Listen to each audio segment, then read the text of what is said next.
KBRFradio.com news, I'm Derek Sidian, and this is the weekly news recap, brought to you by Fergus Falls Monument, online at foreverstonememorial.com, memorials that matter. After months of construction work, Chipotle has finally opened its doors in Fergus Falls. The restaurant on Western Avenue features the brand's signature Chipotlane, a drive-through pickup lane that allows guests to pick up digital orders without leaving their cars. Demolition of the former Burger King building that was previously on the property began last August, and construction of the new building started soon after. The building was designed with space for a connected coffee shop in mind. Rumors of Starbucks occupying the space have been common given the company's history of sharing real estate with Chipotle. However, nothing has been officially announced. Chipotle will be open from 10:45 in the morning to 10 o'clock in the evening every day. At least one is dead following a two-vehicle crash south of Bertha Thursday night. Troopers say that around 10:49, a sedan and a pickup truck were both heading north on Highway 71 when they collided at Palomino Road. The sedan was driven by a 20-year-old man from Hewitt and the pickup by a 26-year-old Hewitt man. Information about the drivers and their conditions have not been released. However, the State Patrol confirms the crash was fatal. The crash is under investigation. A 9-year-old was hospitalized after being knocked unconscious in a dirt bike accident northeast of Ashby. At around 3:24 last Sunday afternoon, the Ottertail County Sheriff's Office received a report that a 9-year-old boy was unconscious after a dirt bike accident. Prior to EMS arrival, the caller stated that the child was out for about 5 minutes before he regained consciousness.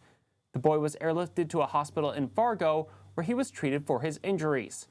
Deputies say he was wearing a helmet at the time of the accident. The Ottertail County Violence Prevention Task Force, in partnership with Someplace Safe, the Fergus Falls Police Department, and the Ottertail County Attorney's Office, invite the public to join the third annual I'm Saying No More to Sexual Assault Walk on Sunday, April 26th. The goal is awareness and to show the community support for sexual assault survivors. The walk will begin with a short presentation at 1 o'clock in Spees Park in Fergus Falls. This year's presentation will discuss the intersection between sexual assault and suicide awareness.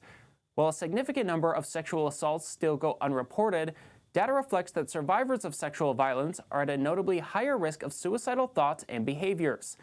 Assistant County Attorney Christina Galuski says, quote, "The risk of suicide in survivors can occur at any point in a survivor's journey. A suicide attempt can lead to a disclosure, or even years later, a survivor may struggle with suicidal thoughts. By discussing the intersection of sexual assault and suicidal ideation, we can bring hope to a survivor's healing journey." End quote. The event is free and everyone is welcome. A New York Mills man has been sentenced to 7 years in prison for selling meth to a confidential informant in a controlled buy.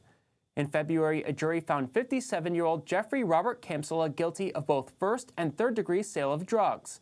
On Monday, he received a sentence of 85 months in the Minnesota Correctional Facility in St. Cloud. Ottertail County agents with the Minnesota West Central Drug and Violent Crime Task Force met with the informant and provided the cash to purchase 28 grams of methamphetamine from Kamsala and a wireless recording device for agents to listen in on the controlled buy. After the informant left Kamsala's home, they provided the agents with 2 baggies of a white crystalline substance that tested positive for meth. A Fergus Falls man has been sentenced for stealing an SUV.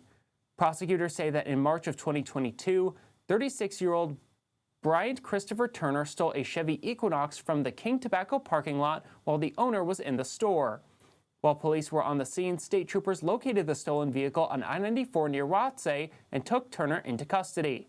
On Monday, Turner was sentenced to 20 months in the Minnesota Correctional Facility in St. Cloud for theft of a motor vehicle after he pled guilty in December.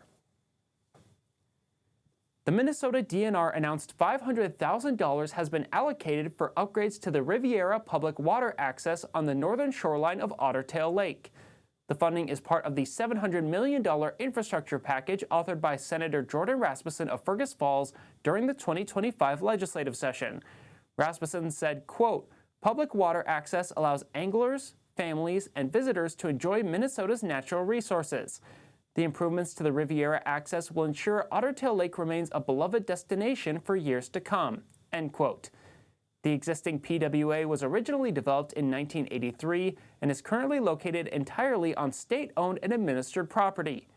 Upgrades to this facility will include the complete reconstruction of the parking area.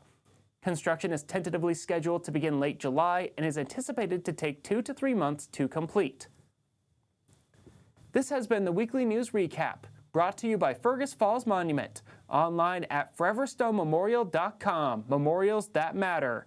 For KBRFradio.com News, I'm Derek Sidian. Tune in at 5 o'clock every Friday afternoon on KBRFradio.com or on the Fergus Now app to stay up to date with local news. Find more stories on KBRFradio.com. Sign up for email news sent right to your inbox, delivered by Cooper's Office Supply.